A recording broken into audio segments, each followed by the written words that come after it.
Somi and MC are an interable couple. An interable relationship is a relationship between a person living with a disability and a person that is able-bodied. As a couple, they share some of their life experiences on their YouTube channel called Somi and MC Interabling in Love, which they started this year during lockdown and already have over 35,000 subscribers. Somi, MC, welcome to Afternoon Express. Thank you so much for having us. Now, for me, why I had to take that moment, because I find that it's so rare looking at people's numbers within their growth on YouTube, that something over a few months has hit 35,000. Now, that is huge. What is it about your love and what is it about your story that you believe just has the rest of us falling in love with you? Okay. Do you know what? When we started the YouTube channel, it was because we knew that people aren't used to this kind of relationship. So I think part of why our numbers grew so much in such a small space of time was because of the curiosity. People are curious to know, how do you do it? How are you guys in a relationship like this? Does it work? Let us in on the team. We want to know. So it's quite obvious what's so special and unique about this relationship. So, see, you are paraplegic, is that what they would? Quadriplegic. Yes. What is the difference, and specifically your condition? How were you able to turn a very traumatic experience and tragic experience into something that is a light? All right. First, the difference. Paraplegic is someone that has limitations only in their lower limbs. Okay. And in my case, I've got limitation on both my upper limbs and lower limbs. Hence, the quadriplegia. And wow, I think in my case, what has worked for me mostly has been a drive. I've always been a driven person. And when I had the car accident in 2009, obviously I took some time off to mourn my situation and be in it, because it was quite tragic. It was life-changing. See, can you take us back to that day?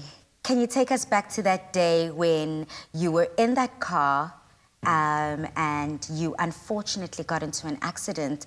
What was going through your brain and what physically actually happened? I don't remember much about what happened. I only remember realizing that I'm on the side of the road, hearing sirens and hearing people talking over me. I remember one of my cousins asking me, who should we call? And I recall giving them my sister's number, which I could still remember. But there was something quite peculiar. I couldn't feel my legs. And I was very much aware of the fact that I can't feel my legs and I'm getting cold. And it was just flashes and flashes, and that was it. It went quiet. And then, Somi, we have to touch base with you as the wife. How were you introduced to MC? You know, I believe you're about 16, 17, in grade 11. So MC and I met in a taxi, like you said. It just so happened, I've seen him around, and this was before the car accident. So MC had always had his burn scars from childhood. So I've seen him in the neighborhood, and I was always curious about this guy, because once you see him, you tend to be curious. So this one time we're in the taxi and we happened to be asked to sit next to one another. And then after sitting next to one another, he started chatting me up. Yeah, you started chatting me up, and I guess we gelled. We spoke forever. The ride home was us talking all the way. We exchanged numbers on that day.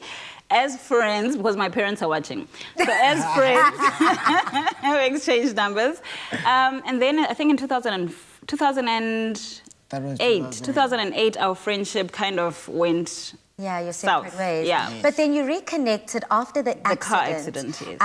That happened in 2009. And then in 2010 was the time you decided, you know what? We're going to turn this friendship... Finally. Yeah, sure, finally. Because actually in 2005, when we met and we became friends, I wanted more. Yeah, well, I was young. Okay, so all the controversial stories as to how you met and how you came together, I guess comes with fun. And you're able to be lighthearted about it. But so much so that you've decided to share your experiences and open up your very own personal YouTube channel. I mean, tell us about Somi and MC in interabling in love. Wow. Well, like we said, people wanted to know more. People were always asking questions. And some people want to know, how genuine is this? Yeah. How real is this? How is it that she's with him, you know? So when we opened that channel, it was our way of educating people and also informing them that these relationships actually exist and they actually work. I think after we opened our channel, we got so much... so many people pouring in and actually sharing their stories, and how some people actually left people that they loved because of the pressures of society, because this is not normal, this is not cool, this is not Instagram worthy. So this was our way of saying to the people, you know what, if it's in your heart, do it, you know? So that's why we opened that YouTube channel, to kind of educate people, inform people, and also have fun, you know, and show them that, you know what, we also are a normal couple, we have fun. Yeah. Show them the light side of it. The light side of it, yeah. And through this YouTube channel, I mean, I can almost say this YouTube channel almost came towards the end, because Budwam, you've been writing a book for 10 years. So what you were able to do within months is almost nothing compared to the time, the effort, and the devotion you've poured into Baptized in Fire. Please tell us all about that book. All right, the book is a journey into my life. I was introduced into tragedy at a very early age. I was burnt when I was 6 years old. And 20 years later, I was back in hospital having broken my spine in a car accident. So I felt that's a story to be shared. It's quite a unique story. And the journey that I went through, my